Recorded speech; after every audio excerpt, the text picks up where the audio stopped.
Hey guys, Patriot coming to you from the desktop. You can see here I've got a 4-ounce bottle of Frog Lube. This is one of those products that I've kind of just passively watched a little bit. It's actually been available to me since the very beginning of 2012, and I guess I never just really gave it the time of the day. Just recently I've started a corrosion test similar to the one that you saw with a break-free CLP and WD-40 LTCI. Well, I've put this up against the LTCI since it did so well, and we're about 5 days into that test. Both are showing great results so far. In the meantime, I've been trying this on some different firearms. I've actually cleaned this, plus a couple of revolvers and a Browning Challenger, and it just did an extraordinary job. I haven't yet done this Glock 29 here, and I thought I'd just do the quick process on that. And then, just out of curiosity, I thought that I'd redo the SIG 226 Elite and see if it made any difference with the double application. So let's go ahead and get started. Obviously, we don't have too much of a job involved with the Glocks. There's just not that much to them. We're going to focus mainly on the upper. That's where most of the steel is, and of course I'll take care of these rails here. So let's go ahead and start with the upper. Remove the barrel, and I'm just going to start with some alcohol. The reason I'm using alcohol instead of Coleman fuel, even though Coleman fuel works a little bit better, is I don't want the stink inside the house. So we're just going to go ahead and go with this. Don't have a lot of rounds through this gun, and we're starting off with it nice and clean, but I just want to make sure all the surfaces are dried out here, especially the interior of the slide where all the friction points are going to be. Alright guys, I've got all my parts here dried off, cleaned with alcohol. We're going to use a heat gun here to warm things up. I'm just going to use it on low for now.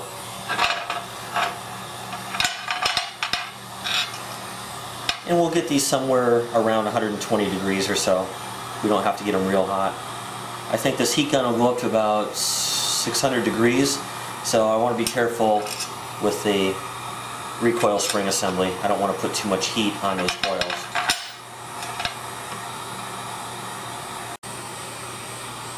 Okay, you guys, we've got all these pretty toasty to the touch without getting it too hot. And we'll mix up a little Frog Lube here, and I'm just going to open up the top and set down a towel here. Yep, those are quite warm. Feels like I've been shooting it. I'm going to use a little paintbrush to apply this. Actually, that back, I don't know if that black background, yeah, I guess you can see it. And I'm just going to start putting Frog Lube all over the place here. I guess a cotton ball would actually work better for these larger surfaces, or a microfiber cloth or something like that, but I wanted to get down here into these little recesses and rails, and the brush seems to do the best job at that, so I'll go ahead and live through it not being ideal for the rest of it. This stuff is extremely slick and smooth. I'm really impressed. I guess it's an all plant-based product. Okay, let's go ahead and get the frame rails.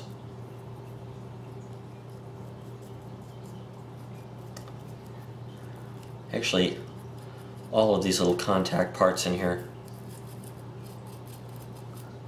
will provide a measure of protection as well. Now, I'm not going to heat up the lower, guys. You could probably get away with warming it gently, but I'm not going to apply any directional heat on this.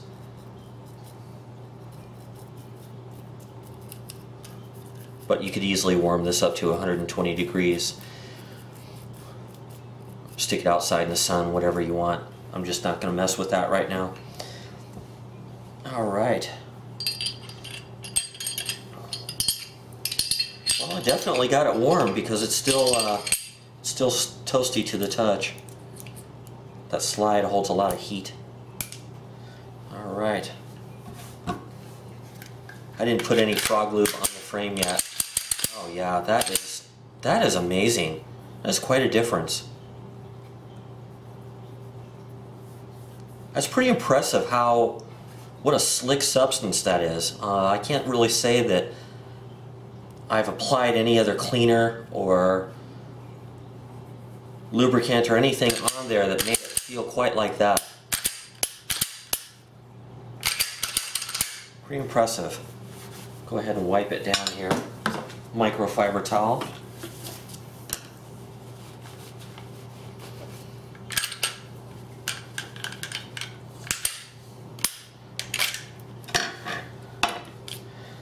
Alright, I'm going to wipe off any excess oil, or frog lube I should say. I don't want it dripping in there, but actually I did. Looks like I had a little dirt on the breech face there. Alright.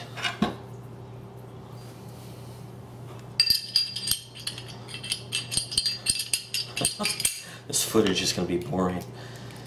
Okay.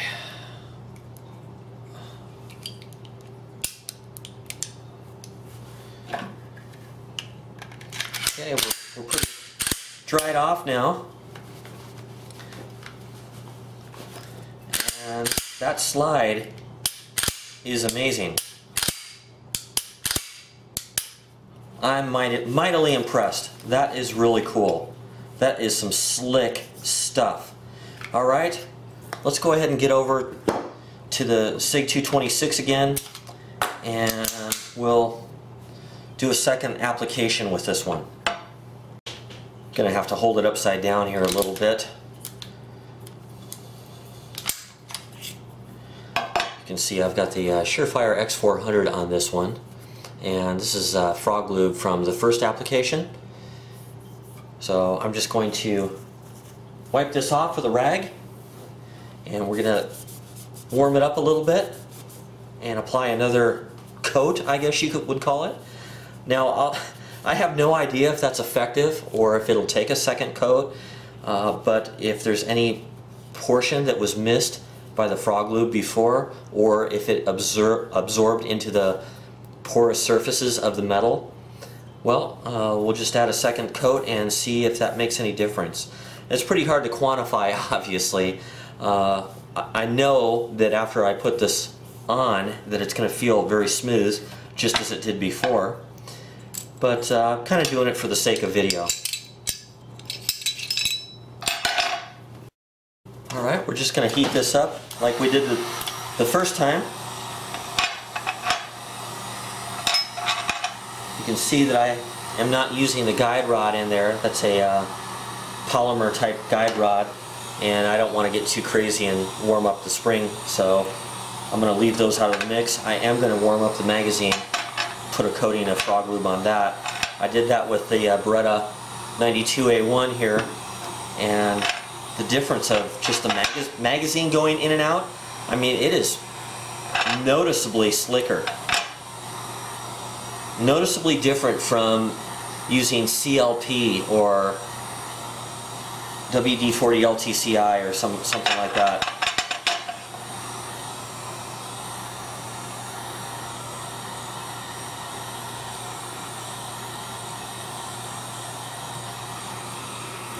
Okay, now I do have the light on here, and it does have the plastic grips, so I need to keep this moving and warm this up very gradually. I don't want to put too much heat on any one point.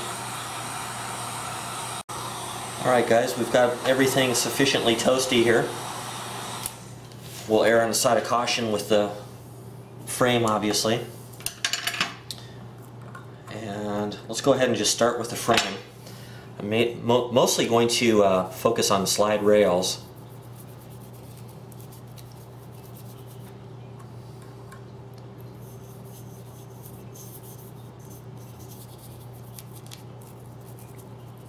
The hammer, and we'll just do the whole rest of the frame here just like we did last time. Okay, I've got that frame nice and coated. I'm actually going to apply just a little bit of heat while the solution's on there before we wipe it down.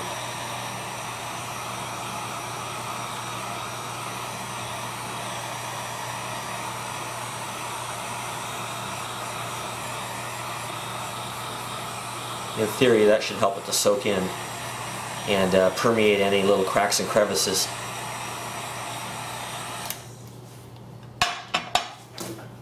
Alright. Go ahead and get the slide here while it's still nice and toasty.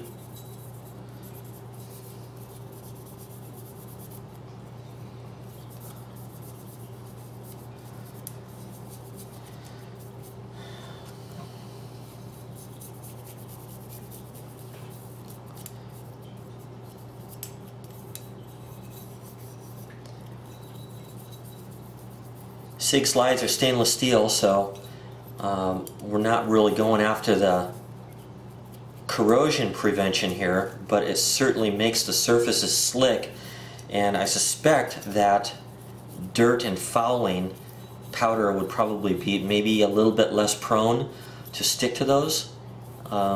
Just kind of guessing at that, but seems logical. We'll just apply it by hand with the mag here because we got a lot of flat surfaces, and I've got so much extra on the slide I can probably transfer that right over to the barrel here. Alright, I'm just going to assemble this really quick, operate the slide on the frame a few times.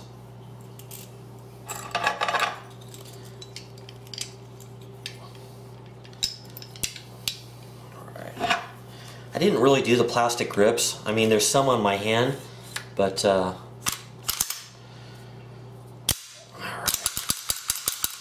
Woo! That is some trippy stuff. I don't know how it works like that. Pretty amazing. I don't want it dripping, but a light film on there would be good.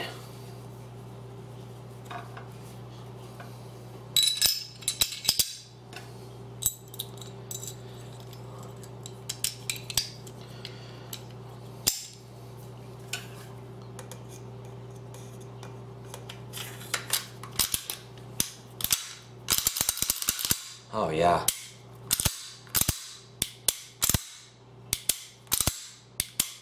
That is slick as snot. Honestly, guys, I can't tell you if it made any difference from, you know, just the first application versus the second. I mean, to me it feels just as slick as it was before. The magazines almost take on like a velvety feel. It's kind of hard to describe. It definitely permeates the micro texture on the magazine. Not that it has much of one, but it really makes it into, yeah, there's like no friction there at all. Pretty impressive product. So the next thing that we're going to try to figure out is what the corrosion resistance, the level of corrosion resistance that this product provides. That's what I'm really curious about, and that test is underway. So as a cleaner and as a lubricant, this stuff's amazing. It is some really impressive stuff. I'm eager to see how it does compared to the LTCI. If you're curious about that video, I'll post a link for you. But it really did well at the corrosion resistance. I have high hopes that this will be just as good, if not better. If it is, it's the best cleaner, the easiest cleaner that I have used yet. I think I'll do a revolver demonstration because revolvers really take on a lot of carbon on the front side of the cylinder and inside the frame, the top strap. And so I'd like to know how this compares because Hoppe's number 9 works pretty good for that. So does CLP for breaking up those carbons. I suspect that this is going to do really well also. It did well on a somewhat dirty Smith & Wesson Model 29 or 629 earlier, but honestly it wasn't dirty enough for me to tell. I'd like to take 2 different revolvers and put 100 rounds through each of them and then come and try this. If I do that, or when I do that, I should say, I will video that for you. So, thanks a lot for watching, guys. Appreciate the comments. Appreciate the support. I'm watching my LCD screen here from upside down, so you can see I'm all mixed up on where to put stuff. Anyhow, guys, thanks for all the support. Take care. Hope you enjoyed this video. Patriot out.